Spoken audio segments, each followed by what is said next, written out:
Udah jadi delegasi Indonesia 2 kali ya? 2 kali, betul. 2 kali. Dan boleh dong diceritain sedikit project SME Youth Exchange ke Bangkok kemarin. Baru-baru ini ya, baru pulang ya? Baru pulang, baru 2 minggu kali ya. Baru 2 minggu? Baru 2 minggu. Masih jet lag nggak nih? Kali ini kita kedatangan salah satu dari delegasi Indonesia untuk SME Youth Exchange ke Bangkok nih. Boleh silakan diperkenalkan, Kak? Oke, hai semuanya. Perkenalkan, nama aku Abi Yurifki, atau gampangnya panggil Abi aja boleh. Oke, kita udah bersama Kak Abi ya sekarang.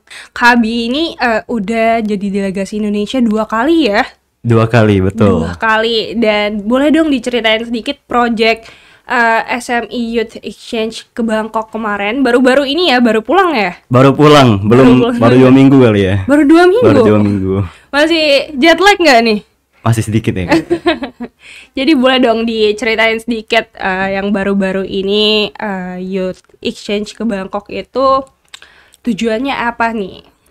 Oke, jadi kalau yang ke Bangkok itu sendiri kemarin fokusnya untuk kita itu generasi muda itu belajar gimana sih tentang cara pendidikan di Bangkok, karena kita banyak kan kunjungannya ke universitas sih kemarin. Kemarin kurang lebih ada beberapa universitas seperti Chulalongkorn University, terus ada juga Kasetsart University, dan juga kita kunjungan juga ke Embassy KBRI Bangkok pada saat itu.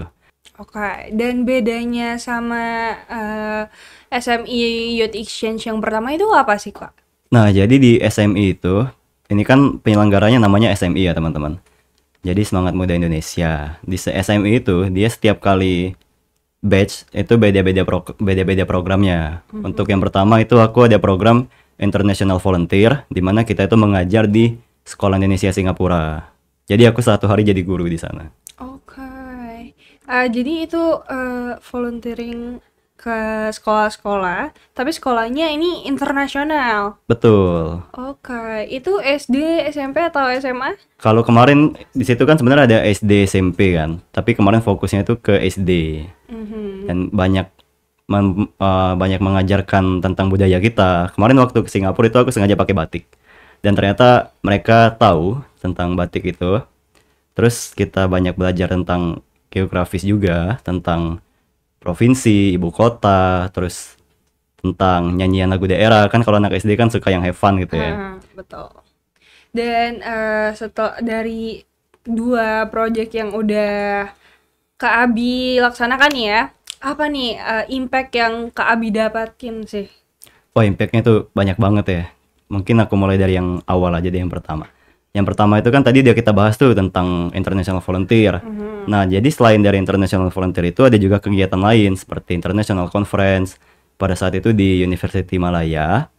Dan kita juga belajar nih gimana sih tentang negara-negara tetangga kita, gimana sih transportasi umumnya, apakah sudah memadai, dan itu terasa banget ya di sana transportasi umumnya tuh sangat mudah diakses di KL, dan impactnya itu membuat aku jadi termotivasi sih untuk melakukan hal yang sama. Pada setelah pulang dari Kuala Lumpur itu, aku membuat mind mapping, semacam mind mapping Tourism Information Center. Jadi tujuannya itu kalau dari aku inginnya semua sistem transportasi wisata yang ada di Sumatera Selatan itu bisa dilihat oleh turis di satu platform aja gitu. Nah, kemarin aku sempat langsung observasi juga dengan mendatangi instansi terkait, dalam hal ini Dinas Perhubungan, untuk melakukan pemetaan tuh pada transportasi umum kita. Karena Palembang ini kan udah lumayan ya, kalau bisa kita lihat ada LRT, ada juga LRT itu kan dilengkapi sama feeder-feeder itu ya, yang gratis, angkut gratisnya itu. Nah, itu tuh nggak banyak orang tuh tahu rute feeder itu kemana aja. Bahkan aku udah observasi juga ke beberapa orang, random ya, secara random, mereka tuh nggak tahu itu feeder tuh kemana aja sih sebenarnya. Padahal kan kalau masyarakat tahu, itu kan bisa dimanfaatkan dengan sangat baik ya. Apalagi sangat membantu turis, kalau ada mungkin wisatawan dari luar kota atau luar negeri, bahkan aku pernah lihat juga. Ya itu kita pengennya maksimalin di situ sih. Karena agar sesuai sama manfaatnya ya, biar Betul. nggak sia-sia Iya, bener banget. fasilitas yang udah ada ini, betul banget. Dan dari impact tersebut nih, apa ada post project action yang mungkin Kak Abi rencanakan baru-baru ini gitu gimana? Oke, kalau baru-baru ini berarti kita akan bahas di chapter Bangkok nih. Iya, betul. Nah, chapter Bangkok ini sendiri kemarin aku sebelum ke Bangkok, aku sengaja mampir ke Singapura. Jadi di sana aku tuh mempelajari sebelum itu aku tuh dapat eh, masukan juga atau mungkin keluhan dari beberapa petani lokal kita, khususnya di Kabupaten Muara Enim ya, karena aku aslinya Muara Enim. Jadi di sana itu ada permasalahan tentang nanas nih.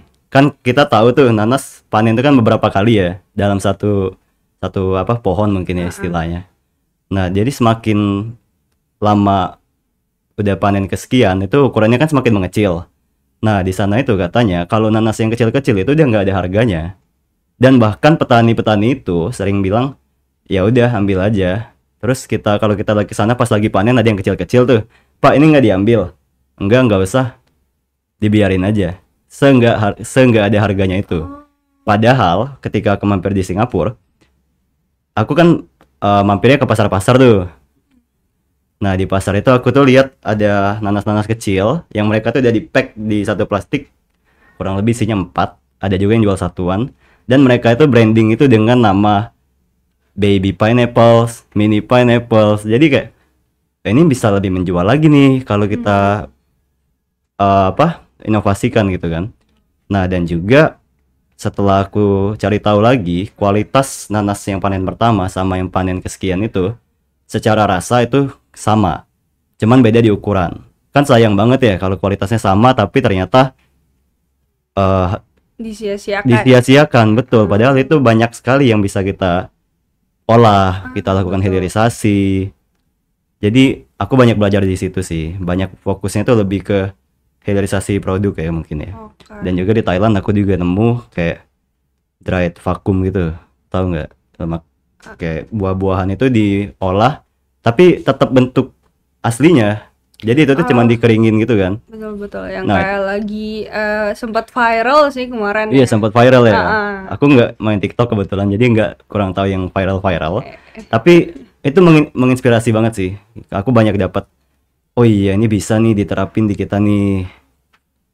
Banyak impactnya tuh lebih ke sana. Jadi kalau kunjungan-kunjungan itu jangan cuman ke mall ya teman-teman. Kita harus lihat juga nih apa sih yang bisa kita terapin ke lingkungan sekitar kita gitu. betul, betul. Jadi mungkin maksud Kak Abi kita juga harus banyak-banyak penasaran atau rasa kepo lebih ke hal-hal tradisional ya gitu ya. Kayak Betul. kepo ini iseng-iseng gih ke Cinde mungkin ya. Betul.